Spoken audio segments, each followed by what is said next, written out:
Hello, welcome to Tales from the House. As we become ever more locked down in a lockdown, by the time this all ends, we're all going to look like 1970s rock stars, aren't we? Yes, indeed. So many things to talk to you about today. The 23rd of April through time, and where better to start than St. George's Day? How can we avoid it? Yes, 303 AD today, St. George was killed. He wasn't a saint when he was killed, but he subsequently became one. Who is St. George? What do we know about him? Well, he was a member of the Praetorian Guard, which is the elite bodyguard unit for the Roman Emperor, and in this case, the Roman Emperor Diocletian.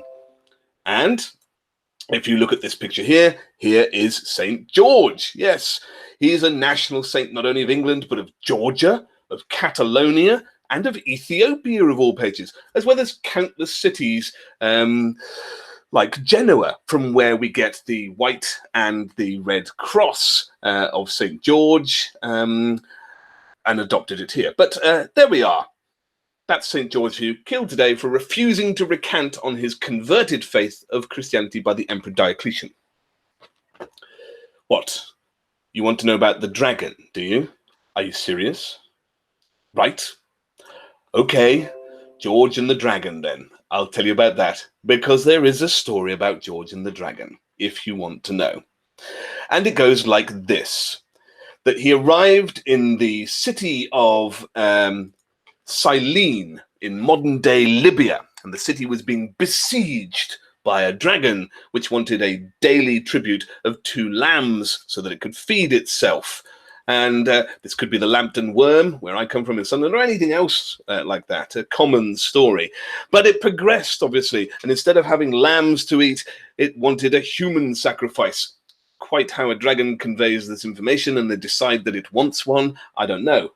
Why not just give it 3 sheep? Or 4? I'm sure it wouldn't have mattered. In any case, the story goes that it now wants a human sacrifice. So they decide, the city folk decide, that what they're going to do is they're going to take a vote on who the human sacrifice will be. And being good, common, decent city folk, they decide to vote that the king's daughter will be the first human sacrifice. The king is distraught, having agreed to this, that his daughter now has to be chained up while the dragon comes to eat him. But no, St. George arrives on the scene, and he kills the dragon as the dragon arrives to get the king's daughter tied up, and lances the dragon to death and saves the lady, and the lady falls in love with him, and the king offers him loads of treasure, but being Christian, he doesn't take it. He gives it all to the poor people, who are so amazed by this action of generosity that they all instantly decide to be baptized and convert to Christianity.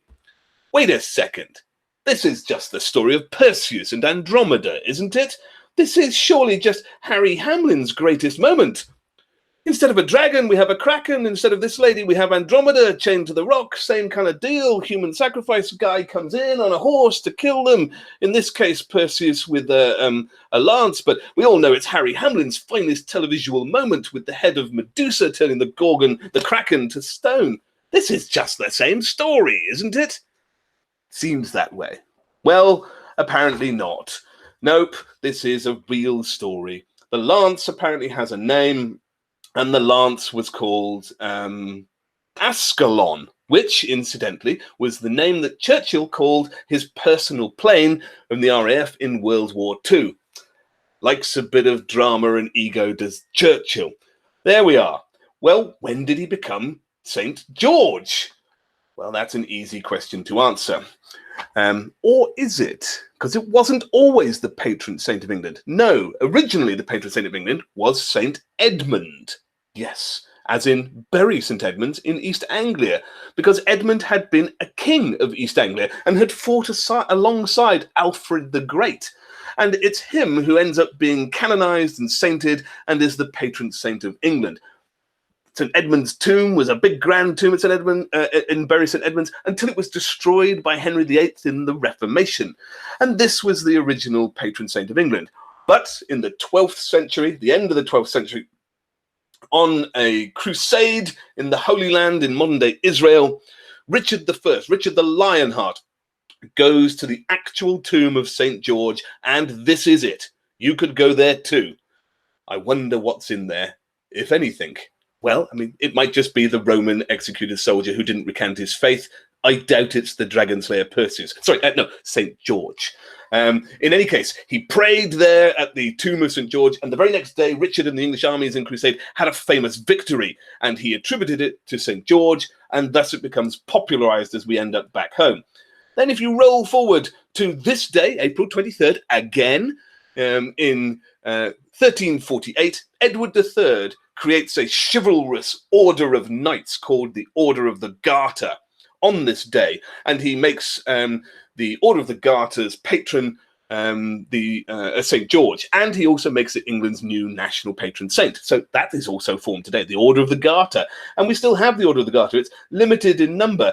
Here is St. George's Chapel in Windsor. This is the home of the Order of the Garter, where he first invested it, and where you still have the ceremonies for people in the Order of the Garter. Not that if you join the Order of the Garter, you look at all silly, but you can see them there with the badge of St. George. And so here we end up with St. George as our national saint from 1348, as instituted by Edward III in an act of chivalrousness. That's it. No more snakes on the battlefield. No more lizards, no more dragons, no more Perseus. But really, I mean, should we have St. George as our patron saint? Maybe we should have St. Edmund. He is the original one, and a far more believable character. In fact, Green King, which is a brewery based in Bury St. Edmunds, made a petition some years ago in 2014-15 to try and reinstitute St. Edmund as our national saint ahead of St. George.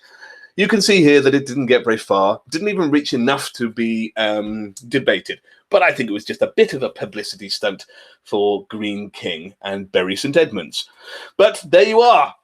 St. George, patron saint of England. That is why Shakespeare has Henry V, in Henry V on the Battle of Agincourt, the cry, God for Harry, England, and St. George. Which brings us neatly on to our second item today, the birth and death of William Shakespeare, which happened today, 23rd of April. Now, he's born in 1564, or was he? Well, we can't really be sure because there's very little record written about him. We know from church records that he was baptized on the 26th. And generally, you're baptized 3 days after you're born, just to make sure that you survive, I guess. I don't know. And so the guess is that he was born today in 1564. However, we do definitely know that he died today, April 23rd, in 1616. So either way, you're having Shakespeare today. It's an anniversary of birth or death or both, or maybe just the second. There we are. What do we know about him? Well, very little, actually, and this causes us some problems. We know that he had a shotgun wedding to the 26-year-old Anne Hathaway when he was only 18 years old. And Anne Hathaway gives him a child, a young girl born only 6 months after the marriage. Clearly a shotgun wedding. He's trying to do the decent thing, as all gullible 18-year-olds maybe try to do. They like to think well of themselves, but it often doesn't work out. There are 80 different variants of spelling of his name. Spelling was not a consistent thing in these days. And I think that there's no record that he ever spelled his own name in the manner which we spell his name today, which I find a little curious. I know that by 1608, he owned part of the Globe Theatre, along with other players there. And I know that in 1613, the Globe Theatre burnt down because during a performance, a cannon fired and set fire to the roof, and within 2 hours, the entire thing was burnt to the ground. But that's okay, because in 1614, it was rebuilt and it's back. And it's there again now. I know that he wrote 37 plays and 150 sonnets, and those are just the ones we know about. In 20 years, there are several others that are lost, and he probably wrote more than that. That is an astonishing output of work, and it is all top-class, magnificent work, most of it. I mean, it's so impressive. It's like imagining that the Beatles released all 13 of their fantastic studio albums in 7 years. Oh, wait a second, they did do that. Yeah, maybe they're just as good. In any case, terrific output. But not a lot is known about him, like I said. And because not a lot is known about him, not even his date of birth for sure, there has been a lot of speculation about who Shakespeare might be, that in actual fact it's a collective pen name, or that it's really Francis Bacon in disguise, or Christopher Marlowe, or the Earl of Oxford, and these things are popular. But then when you consider that, you know, there is a growth of the Flat Earth Society, why should we be surprised by any of these sorts of things? It's all rubbish, though. No, Shakespeare is the guy that we think he is. People just want more about him. They want more answers. They want to know more. So it's perfectly natural to try and associate him with somebody of whom we do know more about. But not true. Shakespeare is just Shakespeare. Let's leave him the genius he is. However, lots of people try to claim Shakespeare. Different nations try to claim him. Different languages try to claim him. Not saying that he is of those other languages, but that his stories were taken or inspired by stories that were popularized in their own language. And this kind of thing is true. The stories are all common tropes of the age, but he writes them in a magnificent fashion, and he puts into them all of the human elements that make him the genius. That doesn't stop people claiming Shakespeare for themselves. He is so ubiquitous that he has even been translated into Klingon. And I'm not even making that up. Here is the Klingon Language Institute. Yes, it's real. And the Klingon Language Institute, you can take a language course if you like. You can become a member. You can go to local Klingon meetings, which has a very weird name. They've even translated Hamlet and Macbeth into Klingon, and they do performances of it. If you've seen Star Trek VI, The Undiscovered Country, which I think is a Shakespearean reference from Macbeth, or I think, then they talk in that about Klingon. You have to hear Shakespeare in the original Klingon, and they recite some Klingon Hamlet. It's quite remarkable, but the extent to which Shakespeare is ubiquitous, he's been translated into a science fiction made-up language. Amazing. You can go and join if you like. I have no intention of doing that. So there we are today, Shakespeare. I want to leave you with a quote from Harold Bloom, the Yale professor of humanities, who defined Shakespeare best like this. Serious, sober moment now. Shakespeare is larger than Plato, larger than St. Augustine. He encloses us because we see with his fundamental perceptions. And that is the reason why Shakespeare is so important, because he talks about real things that matter to everybody through time, regardless of wealth, position, status, power. He talks about love, betrayal. He talks about emotion and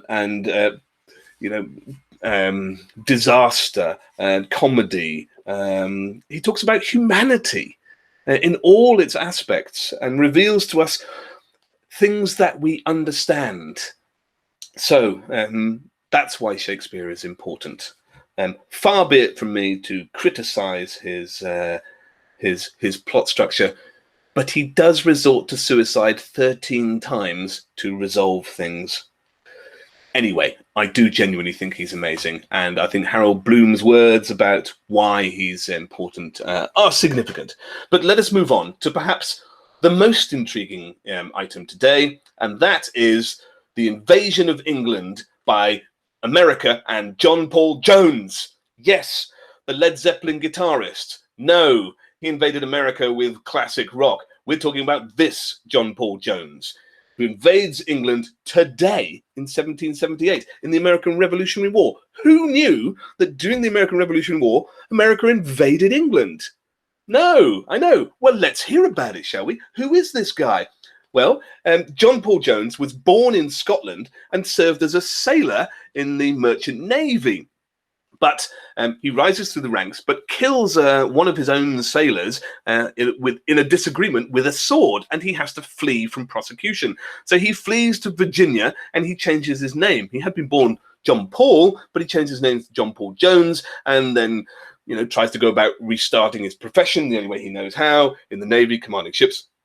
And he ends up in charge of the Continental Navy based in France to secure funding, to secure diplomatic relations with an ally in France, and also to harass British shipping, taking troops and supplies back and forth to America. So this is an important post that he has, commanding the sort of Irish Sea or Atlantic fleet in the European side. And today, in 1778, he decided he was going to invade England. And he decided to invade his old hometown where he began his sailing career. Yes, he had been Scottish, but he'd moved south of the border to Whitehaven. Well, where on earth is that? Whitehaven is here. And if I zoom out, you can see that it's there. So that's where he decides to invade. There are about 300 ships in the port of Whitehaven. It looks a bit like this today, but you can see that it's quite a substantial port, and that medieval shipping would have crammed, anywhere between 200 and 400 ships in here. And so he's going to attack this port. He's going to burn all the ships in one go, and he's going to sink them. So John Paul Jones, with his army, come across to Whitehaven, and the plan is that they will row ashore with 15 men in the dead of night. They spike the harbour gun so that they can't be shot at when they're escaping, if they need to escape. Because it takes so long to run against the tide to get to shore and then to spike the gun without being caught, they actually run out of their lanterns, start to run out of flame. So John Paul Jones has his some of his men go to the local pub and raid the local pub for some fire starters or for some lanterns there. You can guess what happens. They get into the pub and they're like, "Oh, let's just have a drink, just one." And they stay there till dawn, getting drunk in the pub. And they realize, oh, good God, we're going to actually complete this. Then we'd better get on with it before dawn. Well, it's too late now, isn't it? They can't set fire to all 300 ships. They can't even plan it well. It's too close to dawn. People are starting to wake up. They get rumbled. The town is alerted. They have to try to escape. But because they spiked the gun, they do escape. And it's not particularly successful. They don't succeed in setting fire to things. So, unsatisfied with his efforts, John Paul Jones decides to cross the there we are. Decides to cross the water to Scotland. Decides to cross the Solway Firth, and if I can show you this next map, to a place called Kirkcudbright, yes, where the Earl of Selkirk is. And he's going to kidnap him and exchange him for American sailors who had been captured by the British and pressed into service in the British Navy. So, it's another invasion of Britain. But the guy is not there. The Earl is not there. So when arriving at his house, his wife ends up negotiating with him, and John Paul Jones and his crew leave with a bag full of household silver that they will divide up between them. It is only after they've left and start to divide up, they realize that the bag was half full of coal, so they've been diddled. Sounds like this invasion of England by the commander of the American Continental Navy in France is a bit of a joke and a bit of a disaster, but I'm doing him a disservice. Yes, this is. But he wasn't really charged with doing this. He's doing this off his own back. There's a lot to say about John Paul Jones, and I think on another day I will do. But he is a significant figure. He is successful in other respects. He ends up becoming a Chevalier of France, one of the highest orders of recognition. He also ends up, oddly, a Rear Admiral in the Russian Navy. So there's a lot to say about him, but on another day. Today, in 1778, he led an American revolutionary invasion of England. Who knew? Nice little story, that, isn't it? Okay, moving on, because I've still got quite a bit for you today. I'd like to come to this. Where is it? Today, in 1982, the ZX Spectrum is released. Now, if you're my age or older, or even a bit younger, you'll all know this. This was basically the first home computer that was easily available. And it was the first games machine as well. In today's money, it cost about £500. In old money, it cost about £125 in 1982. And that was something that middle-class families could afford. And you had to load games on cassette.